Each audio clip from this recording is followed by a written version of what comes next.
just wanna go out and walk with you. Baby, you know I just like to talk with you. You don't have to tell me anything that's new. I just wanna go out and walk with you.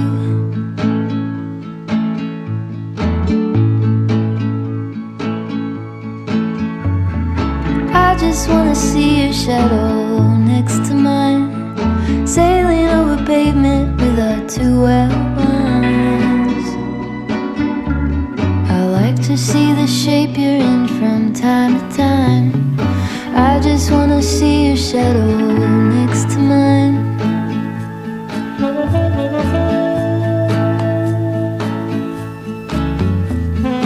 I just wanna see the same things you can see, understand the meaning on a new degree. Maybe that could happen when you're next to me. I just wanna see the same things you can see.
После того, как вышивка окончена, шаблон нужно обрезать по нужному размеру.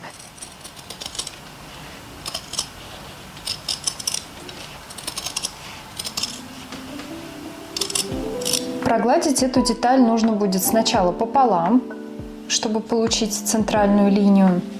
Потом к этой центральной линии сложить две половинки здесь и здесь. И потом эту деталь еще раз пополам сложить. Вот здесь нужно внимательно смотреть, можно руками поправить, чтобы с краю было равное количество миллиметров отступ до вышивки. Это можно поправить уже во время глажки, чтобы вышивка была симметрична. После того, как я прогладила, нужно сделать строчку на швейной машинке 3 мм от края здесь и здесь, вдоль всей детали. Теперь я обрезаю края.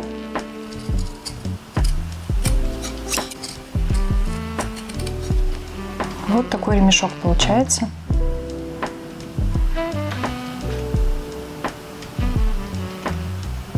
Хочу еще сказать пару слов про фурнитуру. Вот такая фурнитура встречается довольно редко. Я оставлю все ссылки на магазины, где я ее заказывала. Устанавливается она довольно просто. Я сейчас покажу, каким образом это сделать. Помимо такого варианта, есть еще вот такой. Такой вариант можно встретить практически в любом магазине. Вам нужно только знать ширину вашего ремешка и подобрать вам необходимую. Вам нужно будет взять ваш ремешок с вышивкой и сделать его по шаблону на 2 см длиннее, если вы хотите такой же размер, такую же длину, которую я указала в шаблоне. Затем взять фурнитуру и продеть ее вот так, чтобы она смотрела вовнутрь.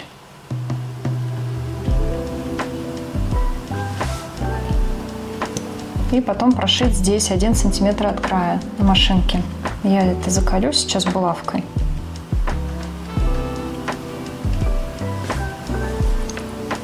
Затем пододвигаю фурнитуру и вот так выворачиваю.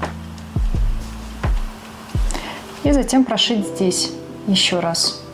Можно 1 раз строчку сделать, можно 2 раза. Таким образом у вас получится то же самое, только будет вот такой брелок. На него можно точно так же одеть вот такое кольцо или просто сюда прикрепить ключи. Когда мне пришла эта фурнитура, я заказывала несколько десятков штук. Она пришла с микроцарапинами, и я хотела дать такую рекомендацию, как от этого избавиться. Вы можете взять зубную пасту и щетку и немножко ее натереть, а потом еще отполировать махровым полотенцем или синтетической тряпочкой. Мне это помогло, и фурнитура стала блестящая и без микроцарапин. Теперь про установку. Для того, чтобы установить эту фурнитуру, есть специальное устройство. У меня его не оказалось, поэтому я взяла просто обычные плоскогубцы. Но хочу заранее сказать, что просто так устанавливать, зажимать плоскогубцами ее не стоит, потому что этот металл довольно мягкий, и вы оставите здесь вмятины. Чтобы сделать это аккуратно, нужно найти какие-то 2 плоских предмета плотных. Вот у меня есть деревянный брусочек, это ключ от станка вышивального. Вот линейка. И сейчас я покажу, как это сделать. Это обратная сторона. Там, где есть зубчики, это обратная сторона.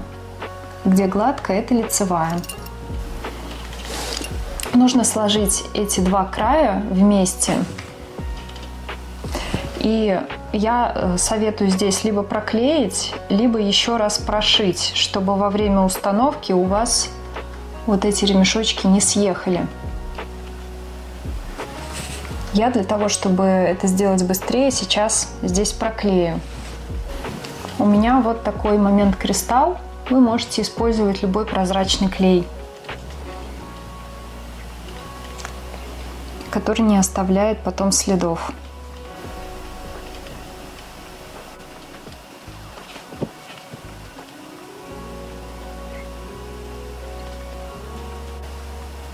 Я рекомендую сначала сделать такой же ремешок без вышивки и все-таки потренироваться хотя бы один раз ее установить, чтобы вам это было делать удобно, и вы могли сделать это аккуратно и ровно уже на ремешке с вышивкой.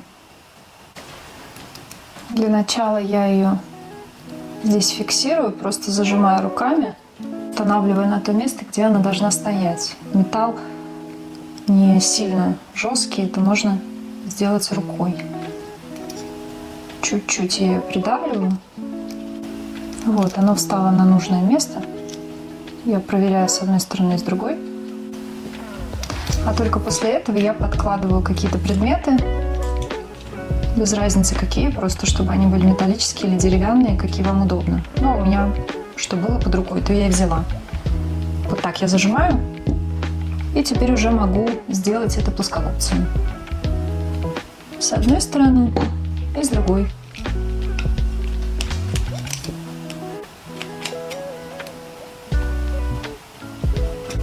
Поправляю, подтягиваю концы иглой. С этой стороны.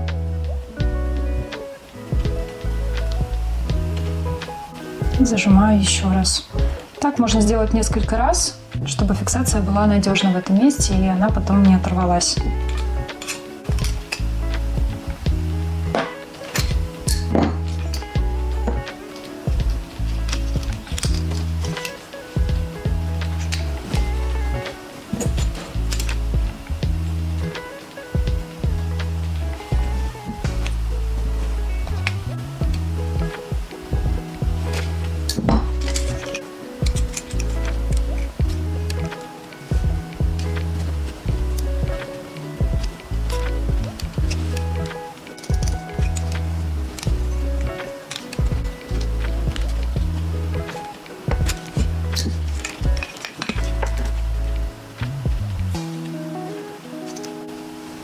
Стоит эта фурнитура довольно надежно. Я уже проверила несколько брелков в носке. Мне такой вариант очень понравился, и я показала вам, что это вполне можно сделать в домашних условиях. Если у вас нет специального инструмента, это можно сделать обычными плоскогубцами. После того, как вы установили фурнитуру, можно еще раз отполировать это место просто какой-то синтетической тканью. И вот такой результат у вас получится.